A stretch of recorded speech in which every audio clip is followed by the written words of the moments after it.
बच्चों chemistry in minutes में एक बार फिर से आपका स्वागत है। कैसे हैं आप लोग? पिछले वीडियो को आपने देखा था, हम लोग क्या पढ़ा रहे थे? सॉलिड, लिक्विड और गैस, ये मैटर की 3 स्टेट्स के बारे में बात कर रहे हैं। आज हम लोग इस वीडियो में क्या सीखने जा रहे हैं? Inter conversion of states of matter. Inter conversion बोले तो सॉलिड से लिक्विड में कैसे बदलता है, लिक्विड से गैसेस में कैसे बदलता है, गैसेस से लिक्विड में, लिक्विड से सॉलिड में कैसे बदलता है, और व्हाट आर द फैक्टर्स। दूसरी बात हम लोग क्या पढ़ने जा रहे हैं? मुद्दा क्या है कि कौन से वो फैक्टर हैं जिसके कारण ये इंटरचेंज होता है। बहुत इंटरेस्टिंग वीडियो, एक बार मिलते हैं फिर से। देखिए, अब देखिए बच्चों, सॉलिड हम लोग क्या बात कर रहे थे? कौन कौन सी स्टेट्स ऑफ मैटर की बात की थी? सॉलिड, फिर दूसरी स्टेट कौन सी थी? लिक्विड, एंड तीसरी स्टेट क्या थी? गैसेस। गैसेस, ये 3 स्टेट्स मैंने आपको बतानी थी पिछले वीडियो में। आज फिर इन्हीं के ऊपर थोड़ा डिटेल और डिस्कस करते हैं। अगर मैं सॉलिड से लिक्विड में इंटर कन्वर्जन, अभी हम क्या पढ़ रहे हैं?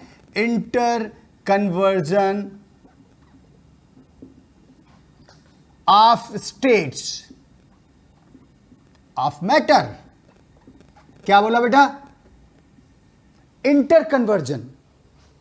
इंटर कन्वर्जन बोले तो एक का दूसरे में कन्वर्जन, एक स्टेट से दूसरे स्टेट में कैसे बदलती है, इस पे हम लोग बात करने जा रहे हैं। Inter conversion of states of matter.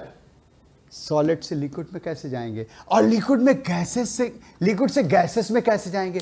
ये 3 स्टेट्स जो हैं आपस में इंटर कन्वर्ट कैसे होती हैं, और कौन कौन से वो फैक्टर्स हैं जिनके कारण ये इंटर कन्वर्जन होता है, ये चीज पढ़ने जा रहे हैं। अगले 5 मिनट में ये सब चीजें समझना है। बच्चों देखो, अगर कोई चीज सॉलिड से, कोई मैटर सॉलिड से लिक्विड में जा रहा है, कब जाएगा? सोचो। अच्छा चलो मैं एक एग्जांपल लेता हूं। Ice solid, water liquid. Solid से लिक्विड कैसे जाता है? जब उसको टेम्परेचर सप्लाई करते हैं, जब उसको टेम्परेचर देते हैं, और ये टेम्परेचर से सॉलिड से लिक्विड में जा रहा, इस फेनामेना को क्या बोलेंगे? मेल्टिंग। क्या बोलेंगे? मेल्टिंग। अगर सॉलिड को मेल्ट करेंगे तो क्या बनेगा? लिक्विड। और लिक्विड से गैसेस में अगर जाता है तो उस प्रोसेस को हम लोग क्या बोलेंगे? Evaporation. Evaporation, right.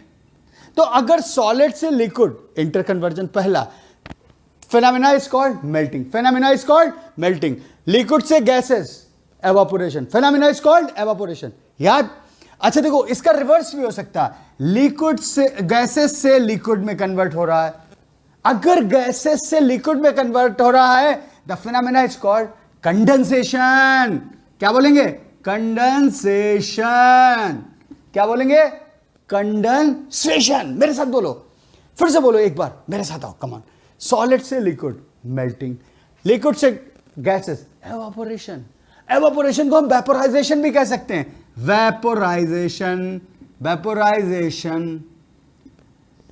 There is a difference between evaporation and vaporisation. अब भी बताऊंगा आपको। अब देखिए बच्चों, अगर रिवर्स चलते हैं, गैसेस से लिक्विड में होता है, फेनोमेना इज कॉल्ड, क्या बोलते हैं? कंडेंसेशन। बिल्कुल सही बोला आपने। अच्छा, लिक्विड से सॉलिड में अगर जाएंगे, this phenomena is called freezing. क्या बोलेंगे? फ्रीजिंग। Any confusion? अच्छा, ऐसा भी हो सकता है, इससे इसमें हम गए। ऐसा भी हो सकता है कि हम सीधे सॉलिड से गैसेस में भी जा सकते हैं। If we are moving, or going from solid, skipping liquid state. क्या? लिक्विड स्टेट को स्किप कर देते हैं, सीधे सॉलिड से कहां पहुंच रहे हैं? सॉलिड से गैसेस में। इस फेनोमेना को हम लोग क्या बोलेंगे? सॉलिड से गैसेस, सब्लिमेशन। क्या बोलेंगे? सब्लिमेशन। याद आया? क्या बोलेंगे? सब्लिमेशन। कोई एग्जांपल बोलो। एग्जांपल आप जानते हैं, जब पूजा करते हो ना, आरती करते हो ना, कपूर जो होता है, कपूर सीधे सॉलिड से गैस में जाता है, उसको हम लोग क्या बोलते हैं? सब्लिमेशन। बट आइस जो है वो सॉलिड से गैस में नहीं जाता, आइस सॉलिड से लिक्विड में जाता है, फिर लिक्विड से किस में जाएगा? गैस में जाएगा। Got it? अच्छा, ऐसा भी हो सकता है गैसेस सीधे सॉलिड में आ सकती हैं। अगर गैसेस सीधे सॉलिड में आ रही, skipping the liquid state, then it is called deposition. क्या बोलेंगे बच्चों? डिपोजिशन। क्या बोलेंगे? डिपोजिशन। अच्छा, एक बहुत मुद्दे की बात बताता हूं, इस इंपॉर्टेंट। क्या? ये प्रोसेस जो हो रही है, कौन से फैक्टर्स हैं इनके पीछे? क्या बोला? कौन से factor? What are the factor behind this process? दो हैं, दोनों फैक्टर्स बहुत इंपॉर्टेंट हैं। अब भी रटाए देता हूं, समझाए देता हूं, सुनना। कौन कौन से दो फैक्टर्स हैं? पहला, फर्स्ट, टेम्परेचर। क्या है? टेम्परेचर। अच्छा देखो बच्चों, सॉलिड से लिक्विड जाएगा, टेम्परेचर, हीट करोगे ना, लिक्विड से गैस में जाएगा, एवापोरेशन होगा या वेपोराइजेशन होगा, हीट करना पड़ेगा। तो एक तो टेम्परेचर है, वो इंटर कन्वर्जन कराता है। यहां पे रख लो, क्या? टेम्परेचर इज द फैक्टर जो एक स्टेट से दूसरे स्टेट में ले जाता है। दूसरा प्रेशर, प्रेशर भी क्या करता है? एक स्टेट से दूसरे स्टेट में ले जाता है। There are the two factors behind inter conversion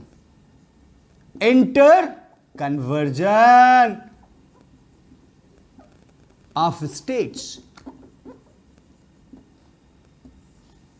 बेटा क्या बोला मैंने? Factors behind the inter conversion of state. पहला फैक्टर क्या बोला मैंने? टेम्परेचर। दूसरा फैक्टर मैंने क्या बोला? प्रेशर। ये जितनी भी स्टेट्स चेंज हो रही केवल इन दो फैक्टर्स के कारण हो रही। पहला फैक्टर क्या है? टेम्परेचर। अच्छा, टेम्परेचर बढ़ाया, अभी सोचना मैं क्या बोल रहा हूं। टेम्परेचर बढ़ाया, मेल्ट हो गया सॉलिड, और किस में कन्वर्ट हो गया? लिक्विड में। फिर और टेम्परेचर बढ़ाया, लिक्विड मेल्ट होके लिक्विड एवापोरेट हो गया, गैसेस में बदल गया, वेपर्स में बदल गया। टेम्परेचर घटाया, गैसेस कंडेंस हो गई। गैसेस क्या हो गई? कंडेंस हो गई। और टेम्परेचर घटाया, लिक्विड फ्रीज हो गया। अच्छा, टेम्परेचर से हो क्या रहा? एक बात, एक चीज सोचो, एक ही चीज समझना। क्या? टेम्परेचर किसी बॉडी का बढ़ाते हैं तो उसके पार्टिकल्स की काइनेटिक एनर्जी बढ़ जाती, और काइनेटिक एनर्जी जैसे बढ़ी, मोबिलिटी बढ़ जाएगी। क्या होगा? मोबिलिटी बढ़ जाएगी। अच्छा, कोई चीज अगर आपने अक्सर देखा होगा, चाय बनाई है, कभी बनाते हो? जैसे चाय वाटर को पैन में डाला, और कई बार आपने भी देखा होगा, मैंने भी देखा, टेम्परेचर बढ़ाते हैं तो नीचे से वेपर्स, बुलबुले से निकलते हैं जब बॉयल करने लगता पानी, और बुलबुले जो निकलते हैं और फिर वेपर्स में कन्वर्ट होते हैं लिक्विड। क्यों?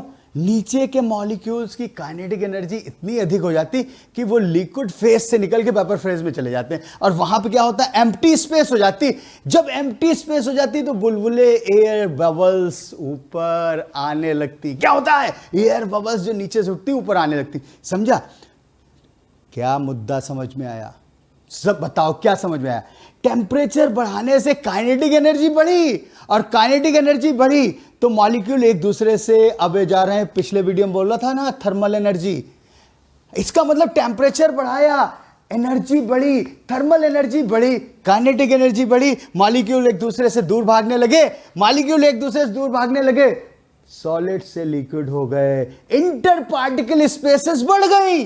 क्या हुआ? इंटर पार्टिकल स्पेसेस इंक्रीज कर गई, और because of increase in inter particle spaces, solid से लिक्विड। जब भी मैंने क्या बताया था पिछले वीडियो में? सॉलिड्स में very small inter particle space and very high intermolecular attractive forces. क्या बोला था? Strong intermolecular attractive forces,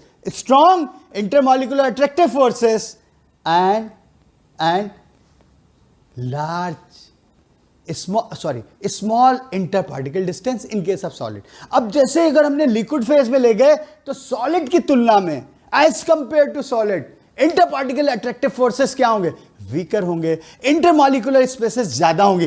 for an example, फिर से रिकॉल करो, solid particles are very close to each other, right?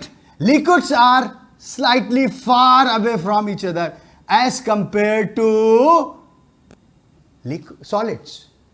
और अब यहां अगर ये डिस्टेंस इनकी बढ़ानी है तो क्या बढ़ाना पड़ेगा? टेम्परेचर बढ़ाना पड़ेगा। टेम्परेचर बढ़ाने से इंटर पार्टिकल डिस्टेंस बढ़ गई, तो बेसिकली हीट करने से क्या हो रहा?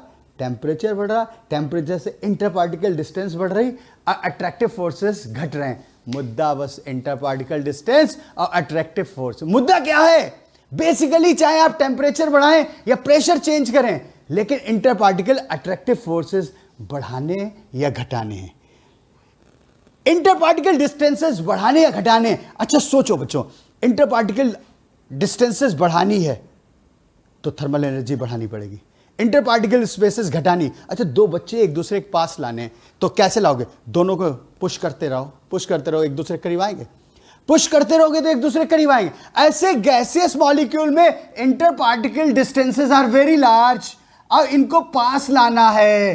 ध्यान देना बच्चों, जस्ट टेल मी, अगर मुझे इनकी डिस्टेंसेस बढ़ानी है, टेम्परेचर बढ़ाना पड़ेगा, और बढ़ानी है और टेम्परेचर बढ़ाना पड़ेगा। मतलब सॉलिड से लिक्विड ले जाना है, मेल्टिंग मतलब टेम्परेचर बढ़ाया, टेम्परेचर बढ़ाया का मतलब इंटर पार्टिकल डिस्टेंसेस बढ़ गई, inter molecular attractive forces, inter particle attractive forces घट गए। अच्छा, और टेम्परेचर बढ़ाया तो बेसिकली स्टेट क्यों चेंज हो रही? इंटर कन्वर्जन क्यों हो रहा? क्या हो रहा है इंटर कन्वर्जन? जल्दी से बोलो क्या हो रहा? कम ऑन, जल्दी बताइए मुझे आपसे सुनना है, खुद नहीं मुझे बताना। क्या सुनना है? टेम्परेचर बढ़ाने से डिस्टेंस बढ़ती जाएगी, स्टेट चेंज होती जाएगी और अट्रैक्टिव फोर्सेस वीकर होते जाएंगे, इंटर पार्टिकल डिस्टेंसेस इंक्रीज होती जाएंगे। समझा? अच्छा, इसका उल्टा देखते हैं। ये तो एप्लीकेशन था किसका? टेम्परेचर का, फॉर इंटर कन्वर्जन। उस उल्टा आते हैं, अगर मुझे इन मॉलिक्यूल्स के एक दूसरे के पास लाना, दो क्या तरीके हैं? या तो इनकी एनर्जी घटा दें, काइनेटिक एनर्जी घटाएं, टेम्परेचर घटाएंगे, they will come closer to each other, या प्रेशर बढ़ा दें, अगर प्रेशर बढ़ाएंगे तो भी they will come close to each other. समझा? तो अब देखो, प्रेशर बढ़ाएंगे, पार्टिकल्स एक दूसरे से दूर जाएंगे या पास आएंगे? बताओ। प्रेशर बढ़ाया, पार्टिकल्स एक दूसरे के पास आ रहे हैं तो गैसियस स्टेट से क्या आएगा? Liquid state. और अगर और प्रेशर बढ़ाया, लिक्विड स्टेट से क्या आएगा? Solid state. प्रेशर घटाया, पार्टिकल्स एक दूसरे से दूर जाएंगे, सॉलिड से क्या आ जाएगा? Liquid state. और घटाया, लिक्विड से क्या आएगा? Gaseous state. तो प्रेशर घटाने से क्या हो रहा है? इंटर पार्टिकल डिस्टेंसेस बढ़ रही हैं। प्रेशर बढ़ाने से क्या हो रहा है? इंटर पार्टिकल डिस्टेंसेस घट रही। तो प्रेशर घटाने से भी इंटर कन्वर्जन होगा, टेम्परेचर बढ़ाने से या टेम्परेचर घटाने से भी इंटर कन्वर्जन होगा। तो दो फैक्टर्स जो मैंने लिखे थे, कौन कौन? टेम्परेचर और प्रेशर। अच्छा बच्चों, एक और इंपॉर्टेंट फैक्टर होता है, जैसे मैंने कहा सॉलिड से लिक्विड फेज में जा रहा, तो प्रोसेस क्या कहलाएगी? मेल्टिंग। तो मेल्टिंग पॉइंट एक फैक्टर है, एक टेम्परेचर है। वो टेम्परेचर मेल्टिंग पॉइंट होता क्या? इसको कैसे डिफाइन करेंगे? सुनना मेरी बात को, the temperature at which solid melt to liquid, such temperature is called melting temperature. अगर कोई सब्सटेंस सॉलिड स्टेट में है और उस किसी पार्टिकुलर टेम्परेचर पे वो किस में कन्वर्ट हो रहा है? लिक्विड में, क्या बोलेंगे? मेल्टिंग पॉइंट या मेल्टिंग टेम्परेचर। अच्छा, the temperature at which liquid converted to vapours,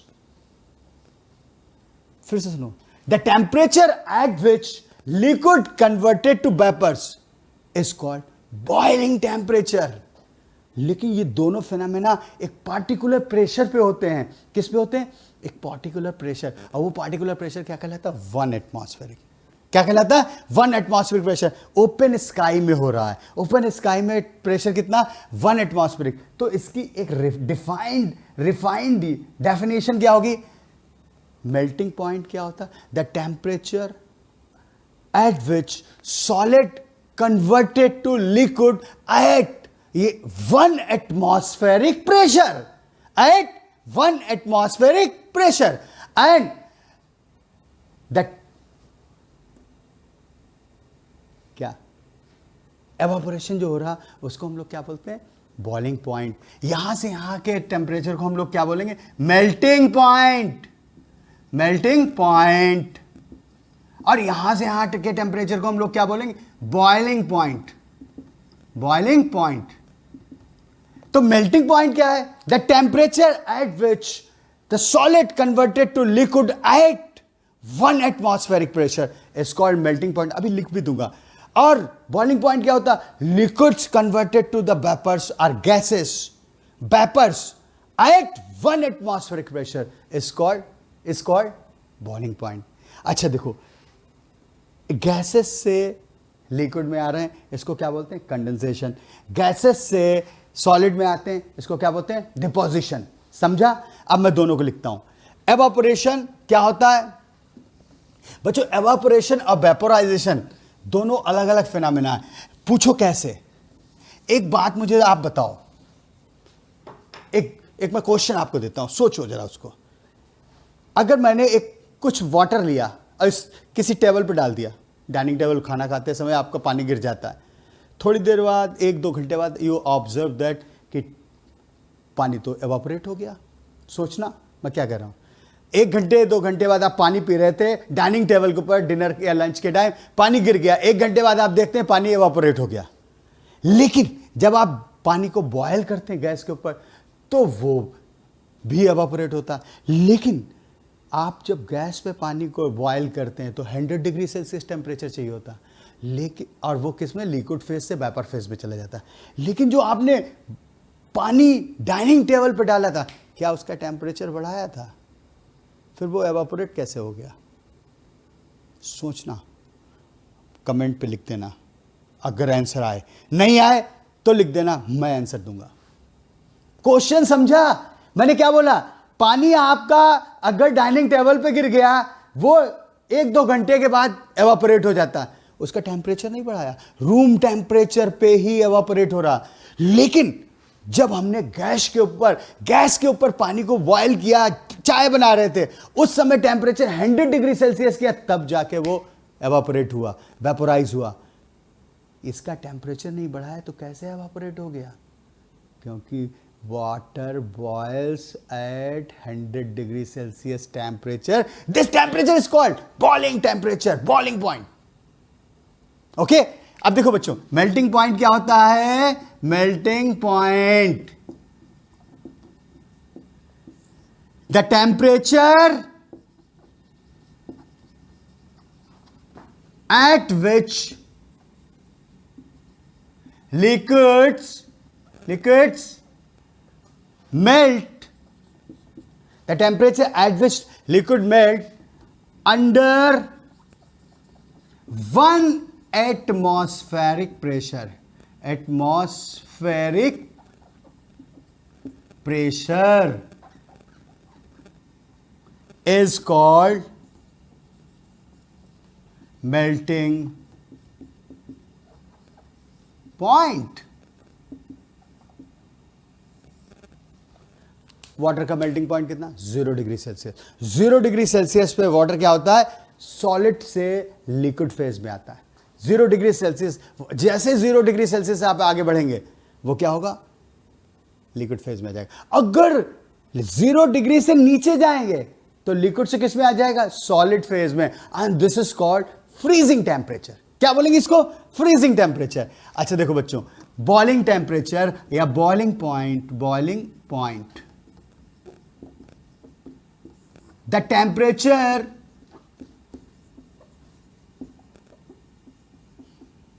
at which liquid converted to vapors at 1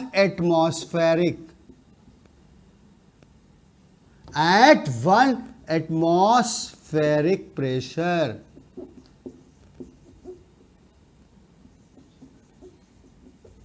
is called boiling temperature. Right बच्चों? जैसे वाटर वेपर फेज में जाता है, बॉयल करता है 100 डिग्री सेल्सियस। अब आपको नेक्स्ट वीडियो में मैं आपको बताऊंगा latent heat of fusion, latent heat of vaporisation और कुछ और इंपॉर्टेंट फैक्टर, टेम्परेचर का इंटर कन्वर्जन। 3 स्केल्स हैं, जो तीनों स्केल्स जो टेम्परेचर की हैं, पहली स्केल कहलाती है डिग्री सेल्सियस, दूसरी स्केल क्या कहलाती? फ़ारेनहाइट। तीसरी स्केल क्या कहलाती? केल्विन। तो तीनों को इंटर कन्वर्जन कैसे करते हैं नेक्स्ट वीडियो में पहले 5 मिनट ये बताएंगे, अगले 10 मिनट में पूरा चैप्टर बाइंड अप करेंगे। अगर आपको वीडियो अच्छा लगा तो अपने सारे दोस्तों को बोलिए लाइक करें, सब्सक्राइब करें चैनल को, और जितना ज़्यादा से ज़्यादा हो सकता है शेयर करें। मैं रुकने वाला नहीं हूं, आपको नए नए कंसेप्ट सिखाऊंगा। शेयर करिए, लाइक करिए, सब्सक्राइब करिए। जल्दी मिलते हैं, तब तक के लिए हैव अ गुड डे।